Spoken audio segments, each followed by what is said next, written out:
Welcome to the KayaCast, the podcast for cannabis businesses looking to launch, grow, and scale their operations. Man, I had no idea you are what we said, quote unquote, balls deep in the plant growing kind of side of the industry. Yeah, I've been in the industry for a long time, and I've pretty much been balls deep ever since. Long before it was a legal industry. So this has been a nonstop 24-hour adventure for I don't know, going on 20 years. It feels like. So, for those that are listening that have never heard you before, can you maybe elaborate on some of the different areas or some of the different problems that you're looking to solve in the industry with your different ventures? Sure, sure. Maybe I'll talk a little bit about how I came here and how I got to this. I'm not going to go back into like legacy growing days or anything like that, but I've been in the cannabis industry for a while. Started companies, built companies, sold companies, and a lot of times, when you're with a large cannabis company, they can have changes in governance or changes in ownership, which can oftentimes lead to people being laid off, right? Some large swaths, 30, 40 people sometimes, right? If they maybe didn't appropriate their cash appropriately. So, having experienced those types of things, I told myself, I don't want to be an employee of, a large cannabis company that may be volatile, I guess is the best way to put it. So, I was already had a foot into a company called Terra Vera and had some ownership, had shares in it. And the CEO, who's a great friend of mine, his name's Carlos Perea, brilliant person, awesome person. And he's like, would you want to participate in an active role with the company? And I was like, absolutely. Like, I've been using the product since 2018, 2019. And so I got involved, and that was that. And, I'd been trying to help growers across the country to eliminate fungal pathogens, to eliminate pest pressure, and do it in a very safe manner using amino acids, non-petroleum based products, all natural products, safe, where you don't have to Tyvex up and do all that fun stuff, which sucks. Having to put on spray suits and go spray for a couple hours, it's horrible. But and kind of at the same time, a really good friend of mine who I've built greenhouses and done work with over, probably, I don't know, the last probably 5 years prior to that, said, hey, I'm starting my own company. He'd been working for a greenhouse company for probably about 8 or 10 years. And then he like selling greenhouses and then he moved into building greenhouses for probably about 5 years. And the company that he was working with, volatility, they actually leverage themselves too much in the cannabis industry. And you know how it goes. Sometimes cannabis people don't pay their bills. So, he's like, I've got to start my own company. And he was very focused on the ornamental side, but knowing my relationships in cannabis and wanting to work in that regard as well, he's like, do you want to partner up with me? So I took equity and became a shareholder in Cultivation Structures and Equipment, CSE Grow. And so that was really what I was doing for some time and some years, and consulting in cannabis, going to different grows around the country, helping them fix their problems. A lot of times what I do has to do with, I always get the calls on pest pressure or fungal pathogen pressure. I got PM, I got botrytis, I can't pass my COAs, I'm failing for aspergillus. So it always kind of started with, okay, let's work on this. But then when you're there, I found that usually they have massive environmental issues, right? They either undersize their mechanical, or they don't have the right airflow, or they're exposed to elements. I mean, you name it, all kinds of different things. So I was like, well, you got to fix all these things as well. You can't just, have basically an open air indoor grow kind of scenario, right? Or you can't have an undersized mechanical system or DHU and be trying to grow in 90% relative humidity and expecting amazing results. So, that's where I kind of create an ecosystem of, all right, I'm going to help you fix your build, your grow. We do a lot of ground up, but we do a ton of retrofit. But I'm also going to provide you with tools so that you can maintain a fungal pathogen pressure, that is below a threshold so you can be successful. So that's kind of where that came into be. And then, along that path for a couple years, one of my other good friends reached out to me. He's like, hey, I want to get a cannabis license in Florida. I want to start this company. I've got some friends, I got family, I've got money. Are you interested? And I was like, Florida? I was like, yeah, that's my home state. Of course I'm interested. I'd already actually started a cannabis company in Florida and sold it, Grow Healthy. I didn't want to sell it, to be honest with you. I wasn't a board of director and I didn't have the equity to hold on to the company. I certainly didn't have the money. So they sold the company. I stayed with it for a while, but kind of one of those scenarios where you have some guys from Wall Street come in and buy a company and, we're going to be rich, and they don't know how to operate a company, right? So at least in the cannabis sector. So yeah, I was excited to be like, yeah, I'll help you get a license. I'll consult. I'll do this. And then, 3 years later, here I am with a cannabis company. I'm at the office right now. I've got an amazing crew, and that whole ecosystem kind of still feeds itself and comes together. I build greenhouses and I build indoor grow for myself. We do it for other people. And then I also, at my own farm, I use Terra Vera as a solution to eliminate fungal pathogens, ensure that I have clean product for the shelves. I don't have to use a rad source. No offense to rad source or anybody out there radiating their product. It's just, it wasn't part of my ethos. I wanted to be able to produce really clean, quality products, something that I would smoke, to be honest with you, because I'll be honest, I smoke weed. I feel like greenhouses get a bad rap in certain sectors of the industry because, people say, oh, it's greenhouse weed. Like, you know what I mean? You probably hear that all the time. All the time. What is the advantage of setting up a greenhouse, and can greenhouses be effective in any climate? So I'm going to start with, you can grow high quality weed, cannabis, marijuana, however you want to call it. People get so sensitive these days. It's like all of a sudden legacy came up because black market was so bad. And now it's like, I don't even know. I don't really care what people call it. So growing cannabis outdoors can be done extremely well certain times of year, right? It's not a year round kind of scenario. And you get a different expression from the plant when you grow it under the sun.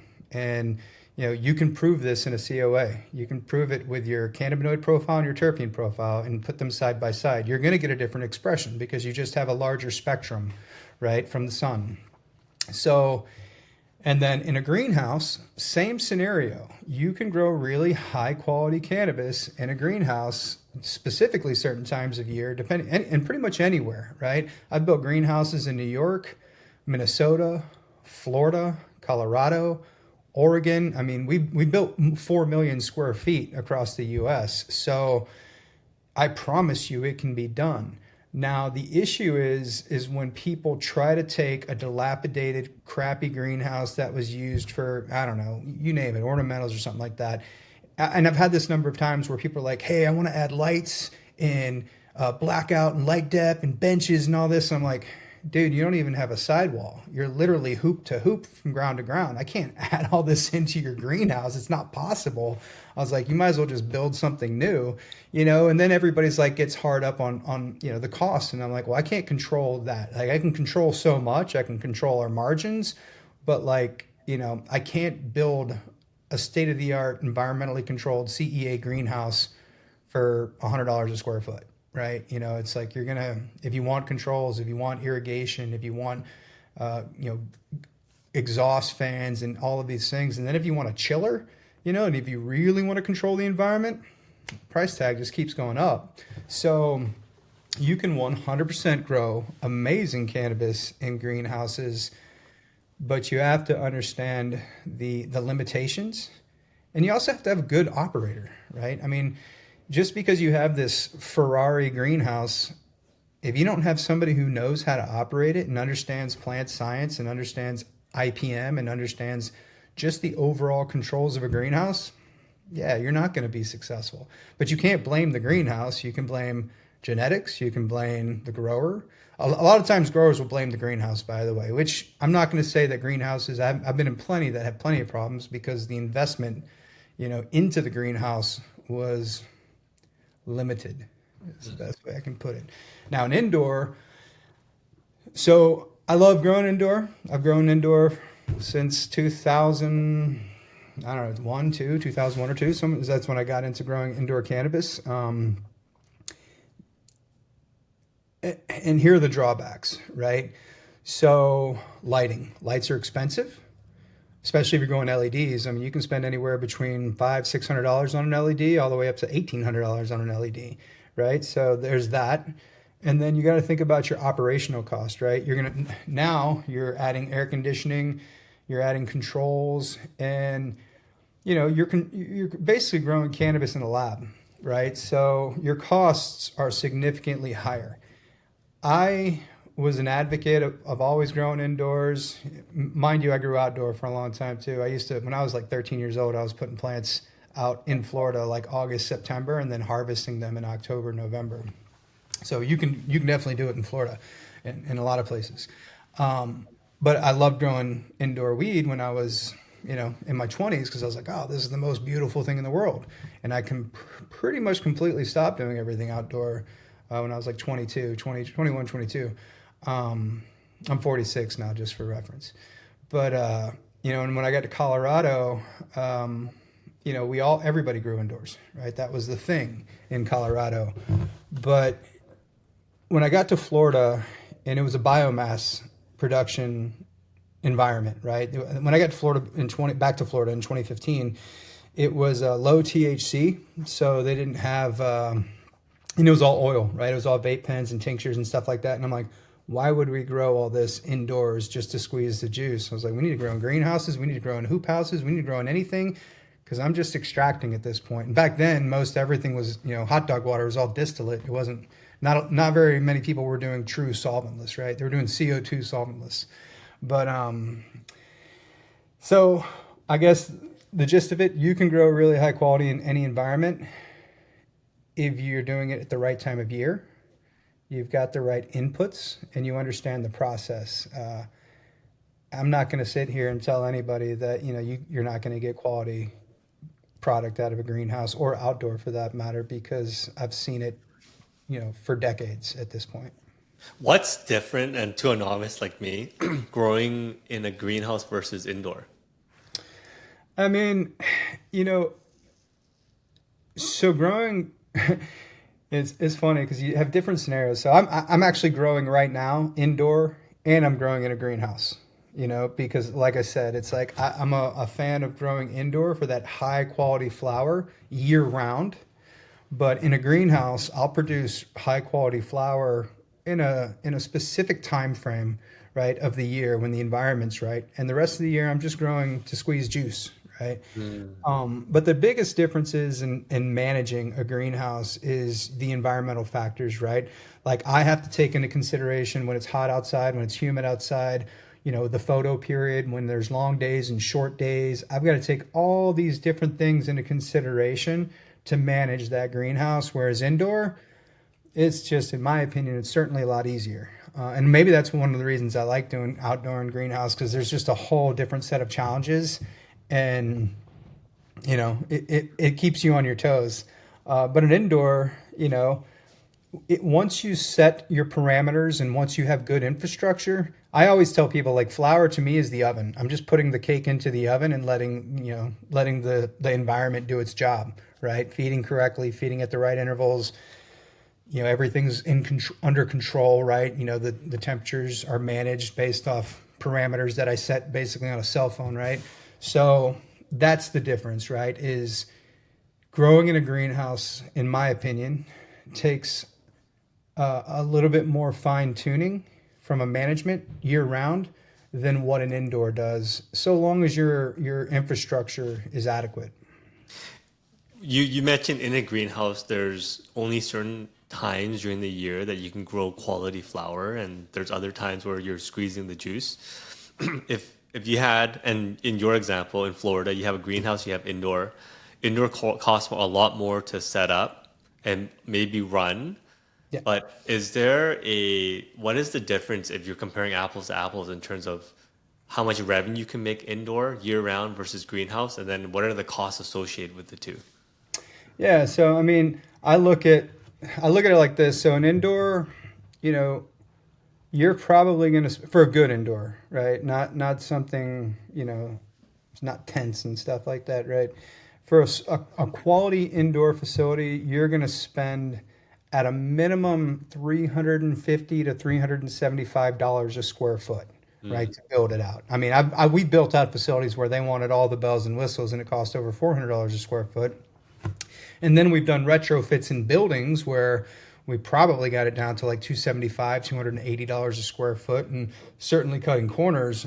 But so that's the one thing is your capex to start, right? And then your opex is obviously going to be pretty significant because you have an electric bill, because you have AC, and you have lights, right? Your biggest drivers are power, right? These are your largest consumers, dehumidifiers, all of these things suck up energy, and that's the issue, right? One of the big issues. I mean, forget about the environmental impact, because that's another reason I'm an advocate for growing outdoors and in greenhouses and in screen houses.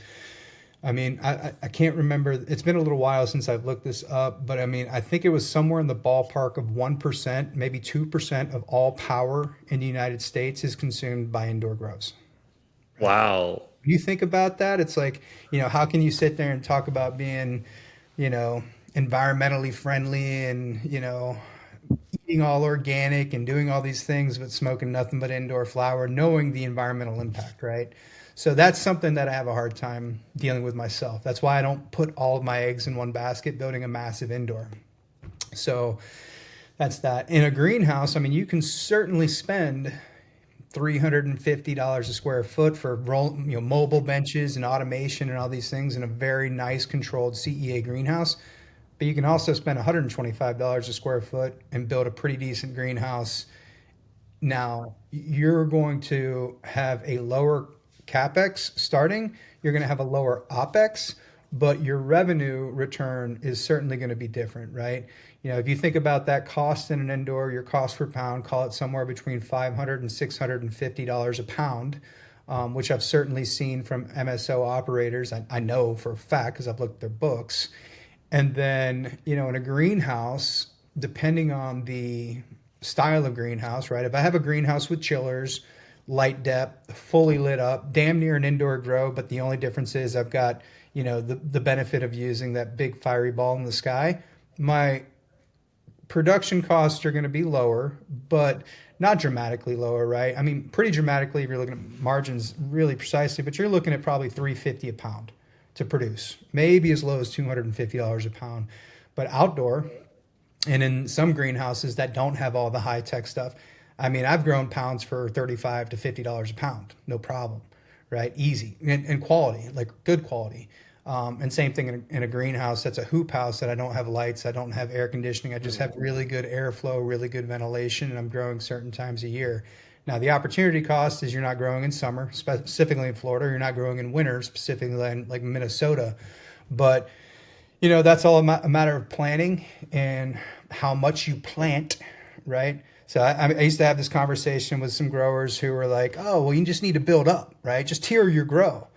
And I come from ag, so if I took that to like, somebody in the ag world, like, oh, let's just build up, let's put another acre on top of this acre, they would look at me sideways. They'd, just from the cost of land, it's pretty cheap in Florida at least.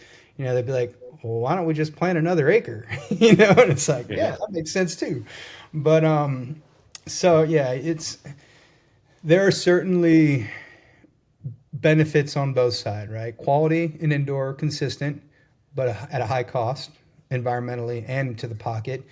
And then, the cost savings, but the versatility you get growing outdoors where, maybe I want to go on vacation and take some time off. I'm a workaholic, so I don't really myself, but, most of ag is seasonal outside of cannabis these days.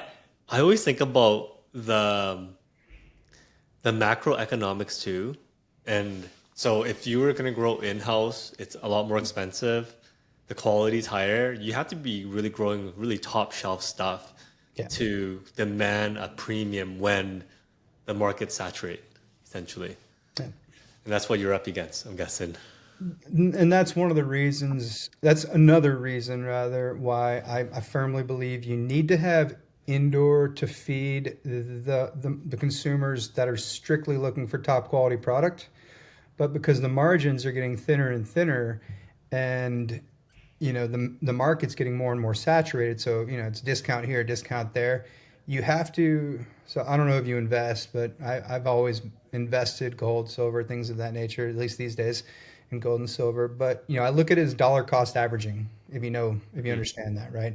So if I can grow indoor at this price, and I can grow greenhouse at this price, and I can grow outdoor at this price, and then I can put those products in the specific categories where I have the best margins, then I can dollar cost average. But if I'm strictly growing indoors, there's not a lot of flexibility, right? Yeah. My costs are my costs. They're fixed, right? I can do everything I can to try to maybe add some automation, or, usually what ends up happening, and this is why a lot of these companies struggle, is because, well, let's just give that guy 2 more jobs. I mean, I talked to one of my best friends today. He's up in New York. Hopefully he moves back to Florida soon.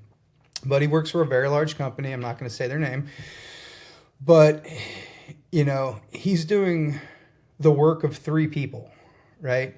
He's literally overseeing 3 departments, which I do myself, but I'm an owner in the company. So that's different, right? Whereas he's just an employee. Right. He doesn't have ownership in the company. His salary, he's not getting paid for the 3 salaries. He's getting 1 salary for his 1 job, but his job is really 3 positions. And think about trying to control. I'll just use an example. I'm going to be overseeing real estate, construction, and facilities in all states with 10 projects going on in each state. It's not really feasible with nobody underneath you, right? No person to allocate to say, okay, you take Florida, you take this. It's not feasible. But that's what a lot of companies end up doing to try to figure out how to save on costs, because it's cost prohibitive. It's too expensive to have that many people. Cost of living is not cheap either, especially these days. And actually never thought about your concept of cost average Dollar in cost grow up. averaging. Yeah, dollar cost averaging in it's in the silver space, especially right now. Silver's going through the roof. I know. I'm very happy about it. But that's interesting. It is true. If you were a grower, you would set it up properly just to future proof your operations when markets do turn and get saturated. How are you positioning your business, essentially? Absolutely. Can you talk a little bit about Terra Vera? Sure. What do you guys do, and how do you help grows? Yeah. So it all started when I guess it was 20. So we got the Florida license, Grow Healthy, in 2015, 2016, around that time period when it was the first licenses in Florida. We were the 7th license in the state. That was a big challenge. And then we got operational. We were growing product, really good product. It hurt my soul because actually I was growing indoor at the time. And at the time, I was doing it because the state was so intense about security, right? If you grew in a greenhouse, they would be like, oh, what if somebody just punched a hole in the greenhouse and stole all the cannabis and, Santa Claused away with a big bag of weed? Like, it's not really happening. But so we grew indoor, and it crushed my soul growing these beautiful, we were growing some fire. And I was like, yep, just go.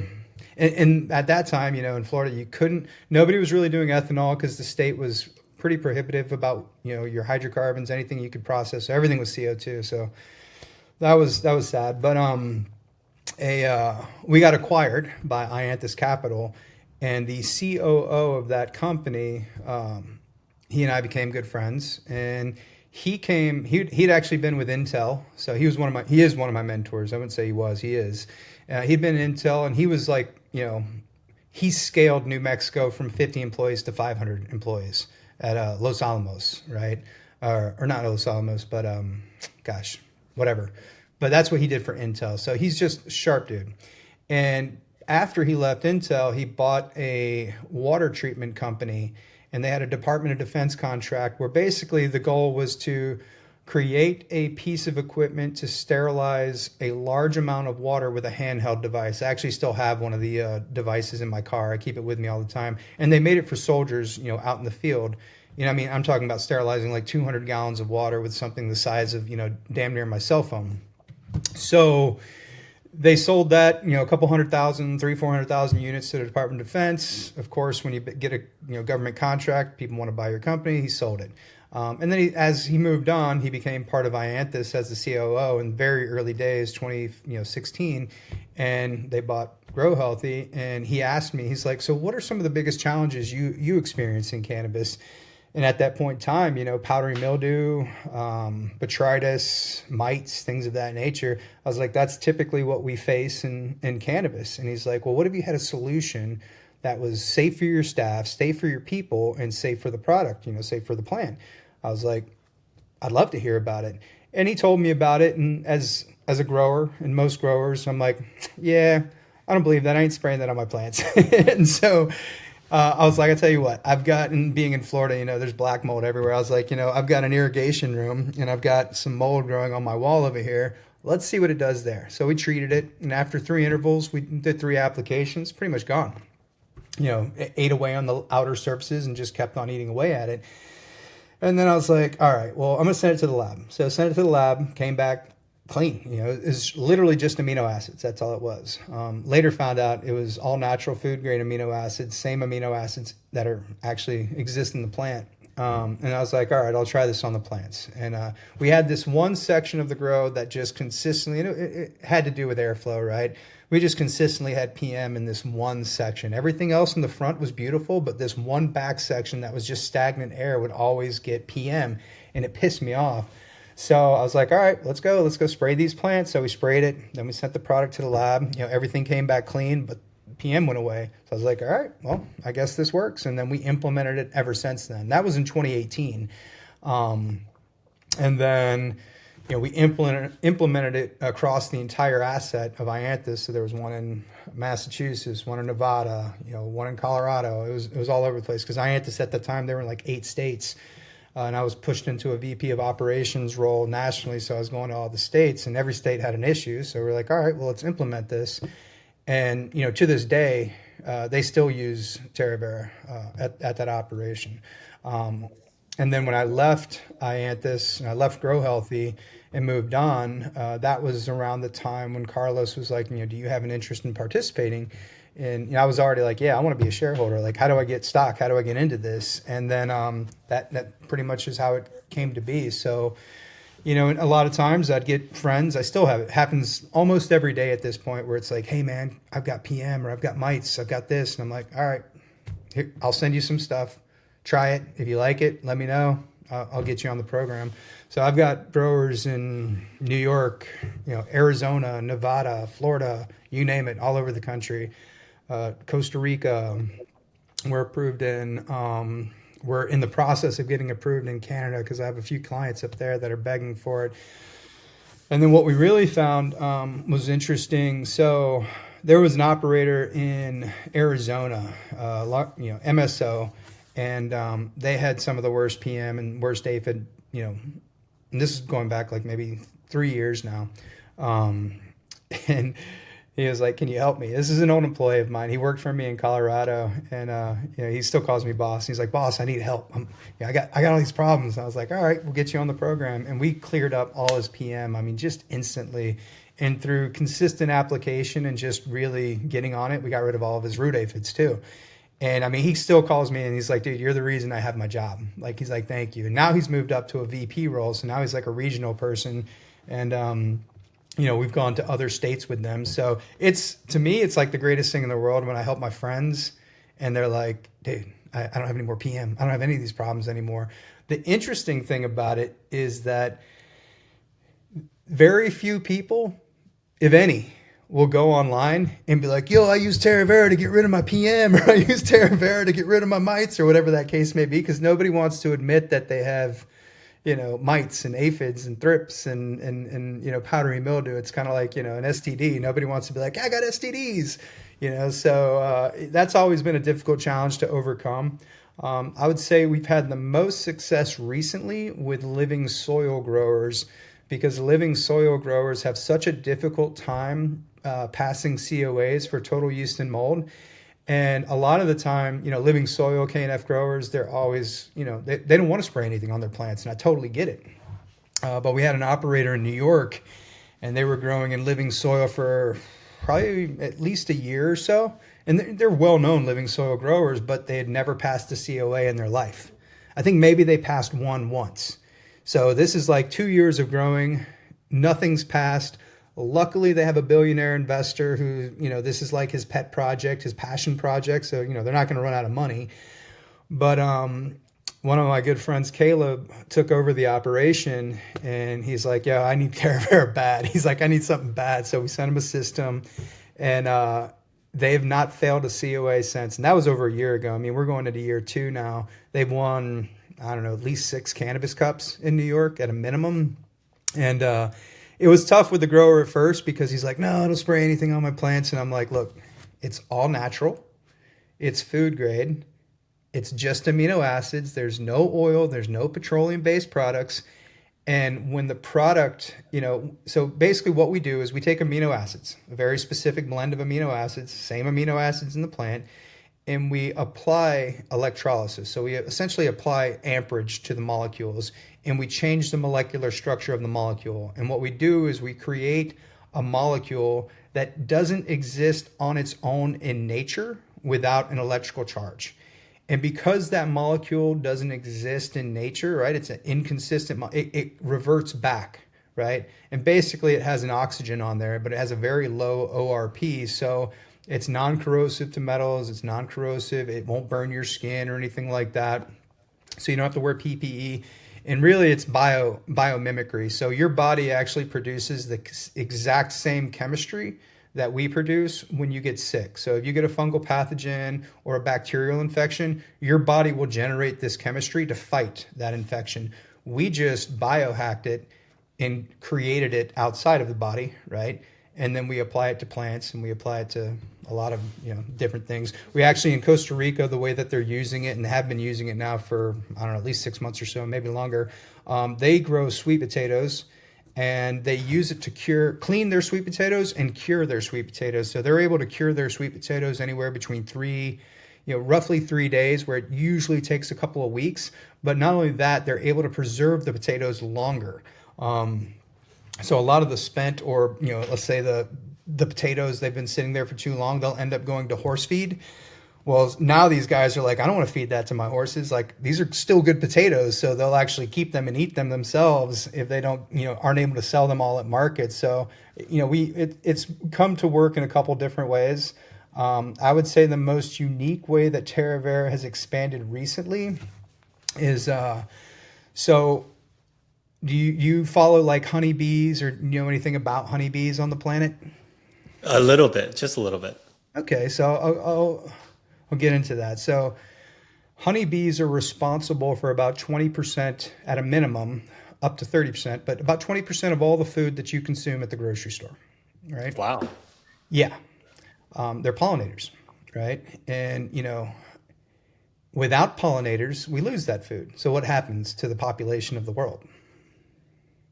Yeah, it's bad. It's really bad. So the government's done studies on this they call it hive collapse, or it's basically a food collapse theory. So if we lost all the honeybees on the planet, what would that do to the human population? We would lose about 20 to 30% of the human population on the planet. Pretty devastating. And what has happened due to a couple different factors. So humans applying pesticides that obviously kill pollinators, right? Environmental factors, weather. And then the second largest killer of honeybees besides humans and human pesticides is called the Varroa destructor mite. So a mite, very much like on a cannabis plant, same thing. And we found that at very specific ratios, we were able to kill the Varroa destructor mite, but save the bee, save the hive, and save the honey. The other means of killing a Varroa destructor mite oftentimes killed the bee, so you didn't even save your bee all the time, but it always destroyed the hive and always destroyed the honey. So it's kind of like you always have to have a replacement hive to try to transfer your bees to. And efficacy was always an issue. So we've been extremely successful in killing the Varroa destructor mite with like 90+% efficacy. And we're saving the bees, saving the hive, saving the honey, which is, some of the most important things. So we actually just did a conference in Germany last month. We've got clients now in Colorado, and the bee side of Terra Vera is actually, we call it Appy Vera, Appy for bees. It's still part of under the Terra Vera umbrella, but we're actually oversubscribed. I mean, we have so many units that people are trying to buy to save their hives, because without the hives, you can't pollinate your trees. I'll give you an example. In Australia, the almond industry is pretty much going to collapse because they don't have enough hives to pollinate their trees. And the issue with beekeepers is they are very reluctant, because it's not like one beekeeper puts his hives in a orchard and it does all the work. They have to actually bring bees from a ton of different beekeepers to pollinate acres, right? And then the beekeepers are so reluctant to mix their hives with other hives because they don't want to get Varroa destructor mite and collapse their hive. So it's a global problem. A lot of people aren't aware of it because nobody talks about it. You're not going to see it on the news. It's not like hype information until it's like, oh no, our food supply is in danger. And but yeah, I know that'll make you think, right? Well, I'm thinking, so how are you guys not more well known or on the mainstream? This is a huge Yeah, problem. I mean, it is a huge problem. So we actually are in the last year, Dr. Jeff Pettis, who is an entomologist, and he actually worked with the U.S. Department of Agriculture. He's joined our team because he was one of the people who was involved in doing the modeling for the hive collapse and how that impacts food security on the planet. And so he actually joined our team because of how successful we've been. And I actually had a meeting with him at just 2 hours ago.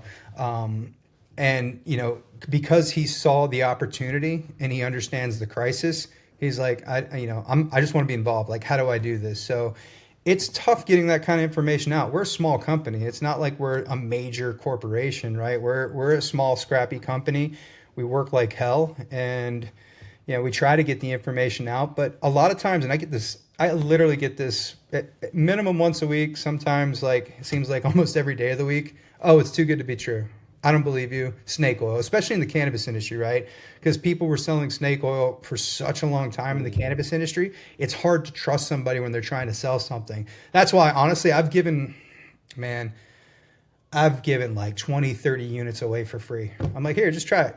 I'm like, I don't even care. Because to me, I'd rather see the success and know that it's going to pay forward, mostly to consumers because I care about that. But two, I just like to help growers because I'm a grower and I want to make sure, like, dude, I got a solution. Just try it. It's not going to cost you anything. Saves your crop. You're going to be happy. And then if you like it, great. Buy some more, right? I don't care. You guys are charging these amino acids. How long do they last for in that state? That's a good question. So it has an oxidant potential, so it can fall out in high temperatures. The oxygen is consumed as soon as it comes in contact with a living organism, fungal pathogen, any kind of organic matter. And it typically lasts for about 2 weeks, right? It can last up to 30 days. So the system, we actually sell the system and then we sell the amino acids.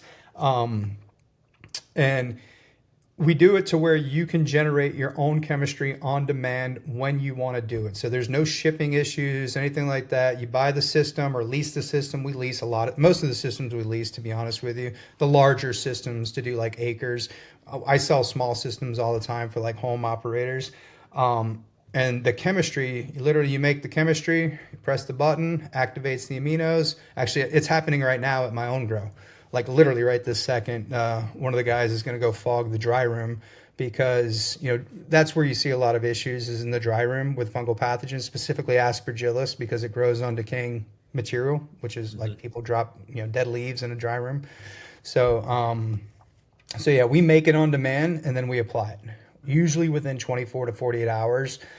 I've definitely stored chemistry for 2 weeks and applied it and still had great efficacy. But yeah, that is one of the drawbacks is that the chemistry is not shelf stable, so you have to demand it, make it on demand. That said, without teasing too much, but we've already filed our patents, and in the future, I see a future where we do not have to activate. I'll Oh leave it at that. wow, Yeah, that's that's probably amazing. going to be our greatest breakthrough, which we are We're already there, to be honest with you, but there's a lot of work that goes into commercializing a product like that, going through all the registrations. And we're still doing efficacy trials right now with nurseries in Florida, universities. We've done observations with the University of West Indies. We've been in conversations with Cornell. Honestly, I don't even know if that's moved forward, but they're doing a powdery mildew observation right now, and they've asked that we be participate in it. So I'm almost 100% that's happening. I'm not involved in that on a daily basis, but yeah. How did Carlos, like, he seems like he's a serial entrepreneur, and how did he Yes. get into this? Cannabis. Oh, So he went to Stanford, and it just so happened they were at like some kind of Stanford reunion, and one of the guys that he went to college with was there talking about how he was starting this cannabis company. And Carlos had looked at it, in Oregon and whatnot. One of his friends had asked him, like, hey, can you help me? I need to sell a business, or I need to organize a business. And he's very savvy.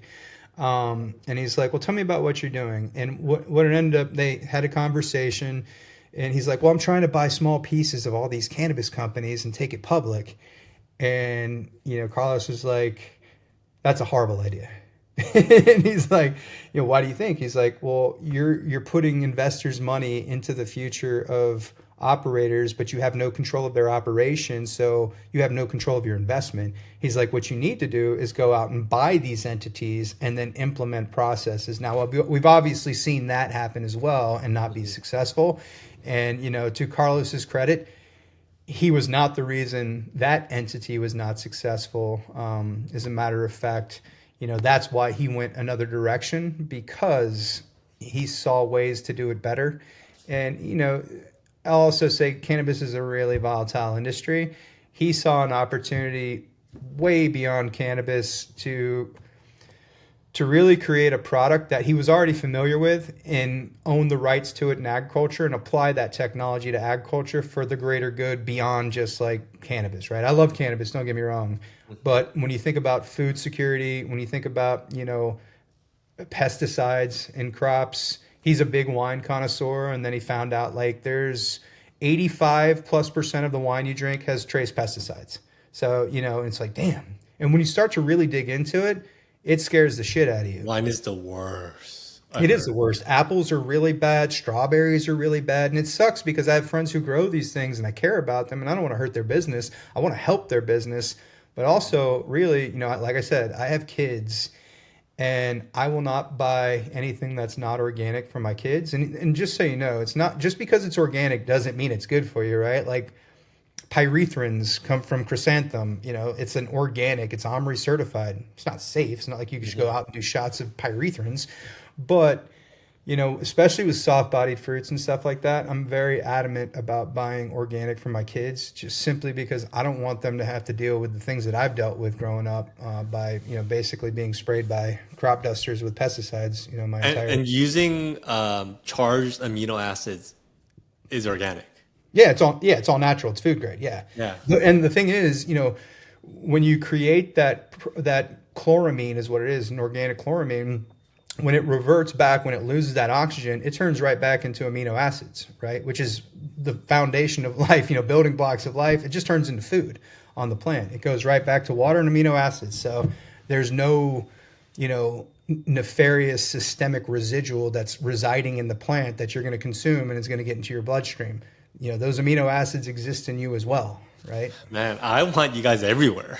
I, I You hope, know? yeah, hopefully this podcast might help with that. But Well, hopefully, at least, if anybody's listening, please. yeah, check us out, www.terravera.com. There's my plug. Bam. I was gonna ask you. I know that we're out of time, No, it's all Darren. good. I got How time. can our listeners find you? So I'm on LinkedIn. I'm not as active as I used to be because I'm pretty busy, doing work, right? But you can definitely hit me up at Darren, Darrin, at terravera.com, TerraVera.com. It's pretty much the same on CSE. If you need greenhouses built, it's Darren at CSE Grow. Cultivation Structures and Equipment is the company, but our tagline and our website is CSE Grow. And then hopefully you'll see Pheno Brands product in the on the shelves in Florida. I would say our first dispensary is probably opening up. Right now we're kind of geared up for March is what we're shooting for. And I'm trying to open on an average 2 to 3 dispensaries a year. I'm going slow simply because, rec is not come to fruition. And then in Florida yet, but it will. It's inevitable. And the THCA hemp market really has consumed. You got 10,000 hemp shops selling hemp, THCA hemp, and it's tough to compete against that because we are so regulated in the medical cannabis space that it's, when you got folks that have zero regulation, it's hard to compete against that. Then the public just does not understand synthetic THC too, which is unfortunate. Yeah, it's sad. It's unfortunate. Where will you guys be open though? In March? Which city? So we're opening our first location in Claremont, Florida, and then I don't know if I can disclose the other 2 locations yet, but Claremont is going to be 100% our first location. We've got our approvals there from the municipality. We still have to go through inspections with the state. I'm excited. We have to get you back on if you want if you're happy to next year spring. Yeah, man. We talk about it. Yeah, maybe I'll figure out how to do this on my phone and with a headset, and we'll take a little, walk and look at some nuggets and look at some flower. And, That'd be awesome. Yeah, maybe I'm down. lab. You know what? Also, I'll be in Florida, Oh, and I'll hit you up, and we can do a live pod. That'd be yeah, sweet. absolutely, man. I'm totally down. That'd be sweet, Darren. Thank you so much for joining me. Absolutely, man. Thank you. Thanks for having me. Thanks for listening to the KayaCast podcast. We hope you enjoyed the show. Don't forget to subscribe to our podcast in your favorite podcast app or visit our website to access the full archive of episodes from the show.